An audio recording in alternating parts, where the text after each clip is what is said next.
আসসালামু আলাইকুম। থাম্বনেল দেখে যেটা চিন্তা করছেন যে পিনাকি কিভাবে অ্যাডভোকেট সাইফুল ইসলাম আলিফকে মারল, সেটা জানার আগে আপনাদেরকে একটু স্মরণ করিয়ে দেই। 2019 সালে ফেব্রুয়ারি বা মার্চ, এই সময়টাতে, আমার ঠিক স্মরণ নাই, আমি একটা করেছিলাম, একটা ইসকন নিয়ে একটা পর্ব করেছিলাম।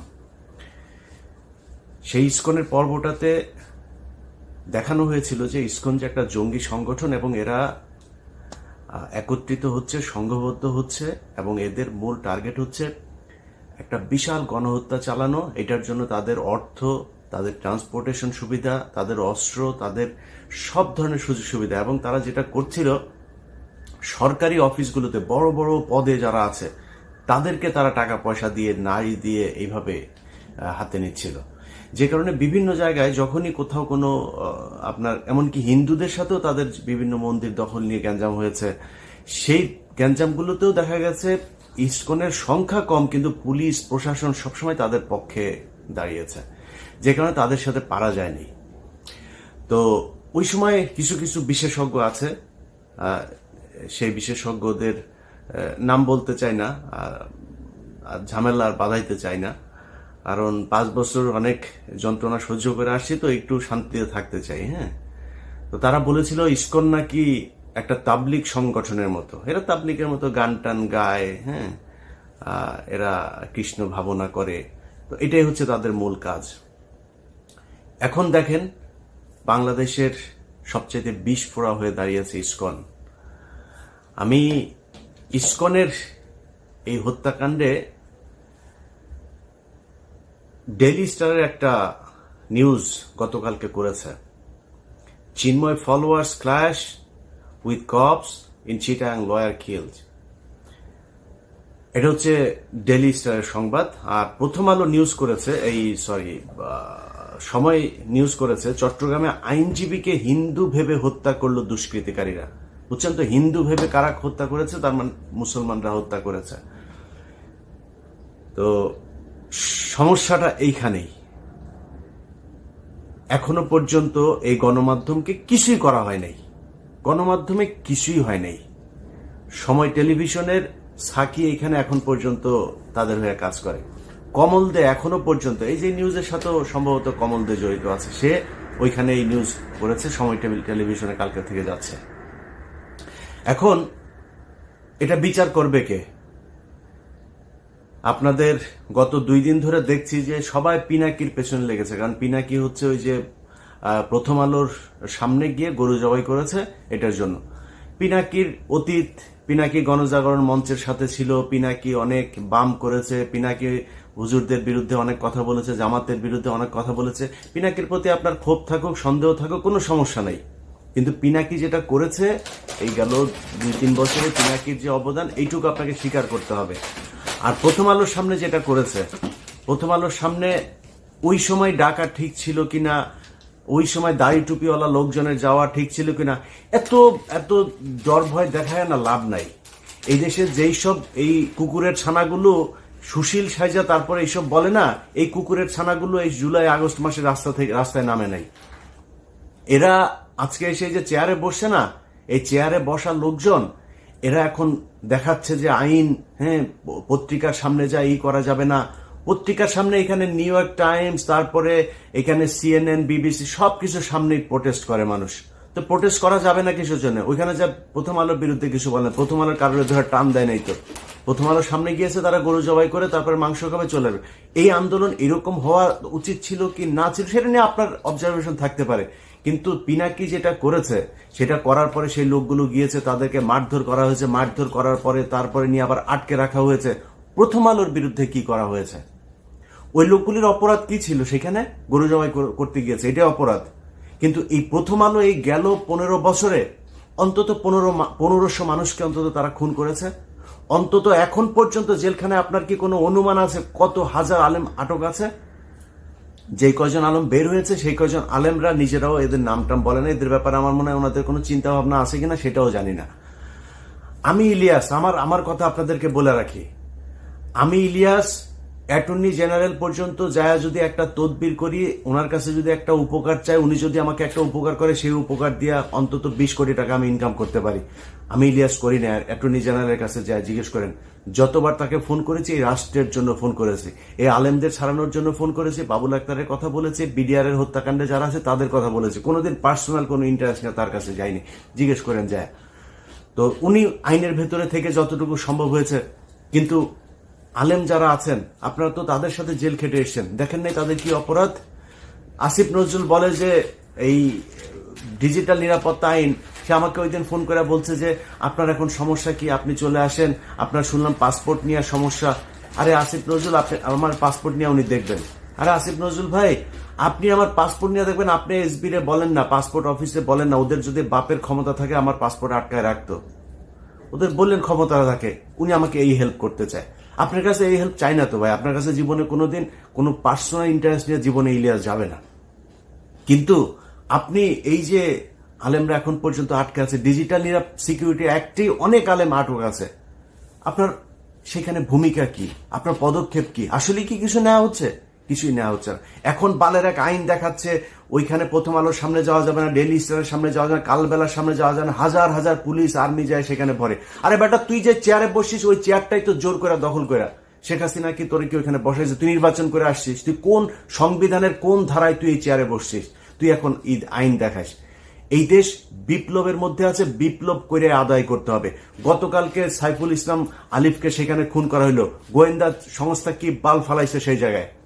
এই যে 33 আপনার ডিভিশনের যে জিওসি, এই যে এখন জাহাঙ্গীর আলম ডিজিএফ এর চিফ, তার এখন তার কাজ কি, সে কি করছে? আসামিরা বাংলাদেশের ভেতরে এখন পর্যন্ত আছে, সে ধরছে না কেন? হত্যা মামলার আসামিরা ঘুরে বেড়ায়, তাদেরকে ধরা হয় না। কাজ কি আর্মির, সেনাবাহিনীর, গোয়েন্দা সংস্থার কাজটা কি? সাইফুল ইসলাম যে বের হলে ওকে মারবে জানে না? সামনেই তো ওরা ত্রিশূল নিয়ে দাঁড়ায় ছিল, এই খবর সেনাবাহিনীর কাছে ছিল না, মারলেন না কেন? পিনাকি যায় সেটা মারাইছে, তাইলে পিনাকির যেহেতু দোষ, তো পিনাকি এখানে প্রথম আলোর সামনে বিশাল ঘটনা ঘটলো, ওইটাও পিনাকি দোষ করছে, এই জন্য এটা ঘটছে।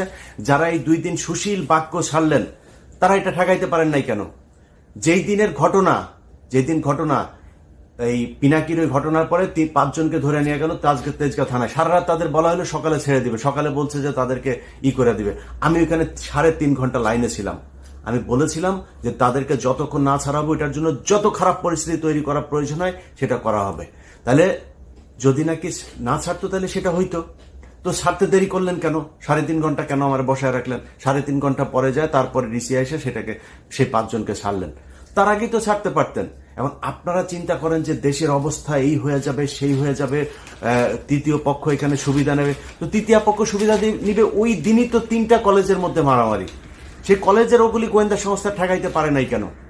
সেগুলো ঠেকানো উচিত ছিল না? ইসকন এখনো পর্যন্ত যেগুলো করে, ইসকনের লোকজনদের ধরেন না কেন?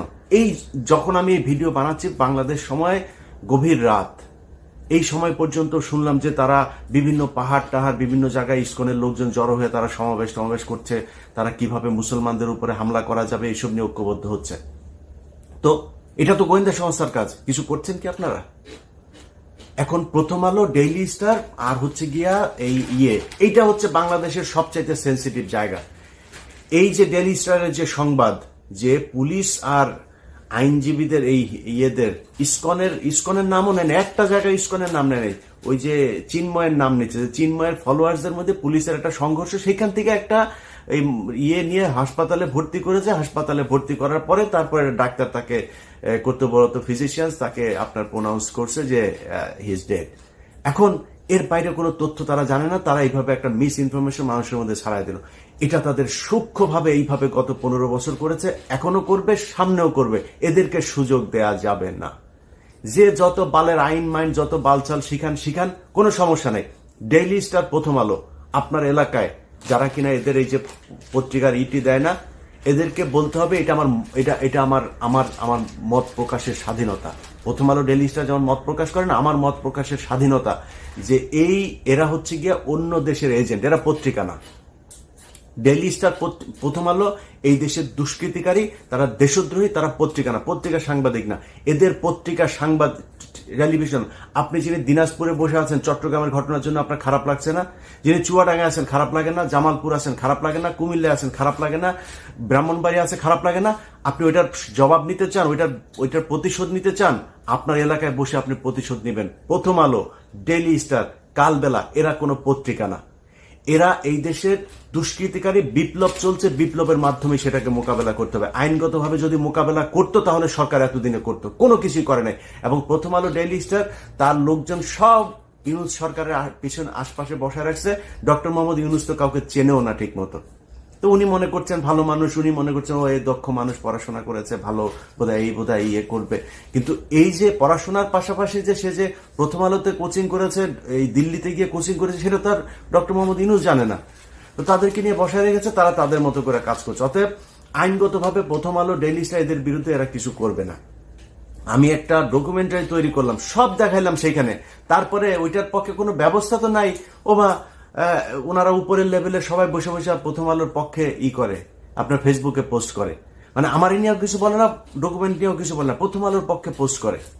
এই যেটার জন্য এই যে গেল কয়দিন ধরে আপনার এই 2 দিন আগেও ধরেন এই যে স্বামীর সাথে যেটা হইলো আমার, সে এখানে পোস্ট করেছে আরেক, মানে ওরা ইসকন নিয়ে এর আগেই করেছে। এই গ্রুপ, এই যে শাহেদ আলম, তসলিম এই যে গ্রুপটা আছে না, এরা ইসকনের পক্ষে এসে তারপরে দিল। তসলিম তোর না ইসকন না বলছিলি যে তুই এরা নাকি খুব করে, আপনার তোর ওই যে মানে খুব নিরীহ টাইপের ধর্ম পালন করে, তুই বিশাল আকারে এক বিশ্লেষণ করছিলি। আমি বলছিলাম যে ওরা সরকারি কর্মচারীদেরকে টাকা দেওয়া কিনছে এবং এইভাবে বিভিন্ন জায়গায় লোকজন বাড়াচ্ছে। সেটা ঘটলো আজকে ঘটেছে। অতএব তুই সেদিন ঠিক ছিলি না, আমি ঠিক ছিলাম। এইভাবে আপনার বিভিন্ন সময় এই তথ্য সন্ত্রাসের মাধ্যমে এইসব সাংবাদিক পরিচয় দিয়ে, সংবাদপত্র পরিচয় দিয়ে, এইসব পরিচয় দিয়ে এটা চলতেই থাকবে। অথবা আপনাদের কাছে অনুরোধ, আপনার এলাকায় যে এই প্রথম আলো, ডেইলি স্টার, দিল্লির যে আছে, এদেরকে যারা নিয়ে যাবে তাদেরকে আপনাদের মত প্রকাশের স্বাধীনতা প্রকাশ করতে হবে তাদের সামনে গিয়া। এই সাইকেলে করে, মোটর সাইকেলে করে আপনার বাড়িতে গিয়ে পত্রিকা টত্রিকা দিয়ে আসে না, যারা কিনা ওইখানে এজেন্ট আছে না, তাদের কাছে যে আপনাদের মত প্রকাশের স্বাধীনতা প্রকাশ করতে হবে, যা বলার সেটা বুঝা নিয়ে।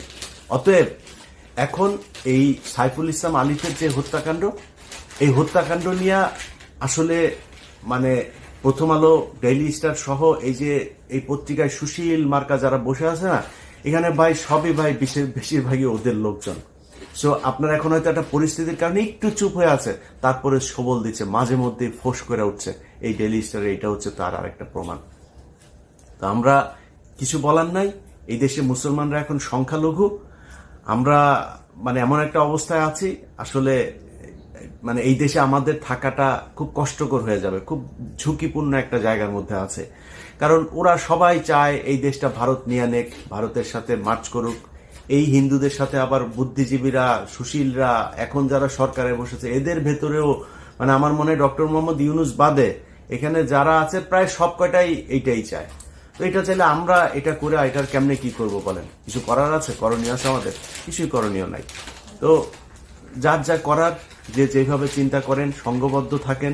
ছাত্রদল, ছাত্র শিবির, আপনাদেরকে বলবো ভাই, আপনারা সবাই তো বিক্রি হয়ে যান নাই, আপনাদেরকে বলবো যে আপনারা এই বিষয়গুলো নিয়ে সিরিয়াসলি চিন্তা করেন ভাই। এখন ক্ষমতায় আসা, তারপরে হচ্ছে গিয়ে চাঁদাবাজি করা, ধান্দাবাজি করা, নিজের চিন্তা করা, ভাই দেশটার আগে বাঁচাইতে হবে।